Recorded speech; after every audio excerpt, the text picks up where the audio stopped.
হযরত নূহ আলাইহি ওয়াসাল্লাম এর একজন অবাধ্য ছেলে ছিলেন।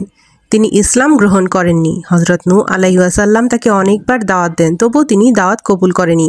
মহাপ্লাবন শুরু হওয়ার আগে নূহ আলাইহিস সালাম নিজের ছেলেকে ডাকলেন এবং বললেন, আমাদের সঙ্গে ওঠো আর অবিশ্বাসীদের সঙ্গে থেকো না।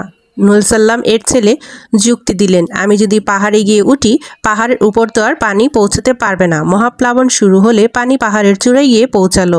নূহ আলাইহি ওয়াসাল্লাম এর ছেলে ওই পানিতে ডুবে মারা যান। ওই ছেলে আল্লাহর অবাধ্য হয়েছিলেন, আল্লাহর আযাবের ব্যাপারে যুক্তি দাঁড় করিয়েছিলেন।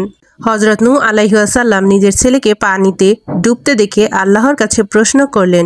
নূহ তার প্রতিপালককে সম্বোধন করে বলল, হে আমার প্রতিপালক, আমার পুত্র আমার পরিবারের একজন, আর তোমার প্রতিশ্রুতি তো সত্য, আর তুমি তো বিচারকদের মধ্যে শ্রেষ্ঠ বিচারক। জবাবে আল্লাহ তাআলা বলেন, হে নূহ, সে তোমার পরিবারের কেউ নয়, সে অসৎ কর্মপরায়ণ। সুতরাং যে বিষয়ে তোমার কোনো জ্ঞান নেই, সেই বিষয়ে আমাকে অনুরোধ করো না। আমি তোমাকে উপদেশ দিচ্ছি, তুমি যেন অজ্ঞদের শামিল না হও।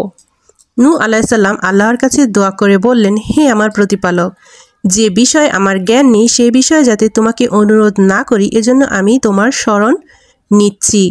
তুমি যদি আমাকে ক্ষমা না করো, দয়া না করো, আমি ক্ষতিগ্রস্তদের শামিল হব। নবী নূহ আলাইহিস সালাম মনে করেছিলেন রক্ত সম্পর্কীয় মানুষ পরিবারের অন্তর্ভুক্ত হয়, আর আল্লাহ তাআলা জানিয়ে দিলেন সম্পর্কটা হয় ঈমানের দিক থেকে। একজন মুমিনের কাছে আরেকজন মুমিন তার পরিবারের মতো আপন।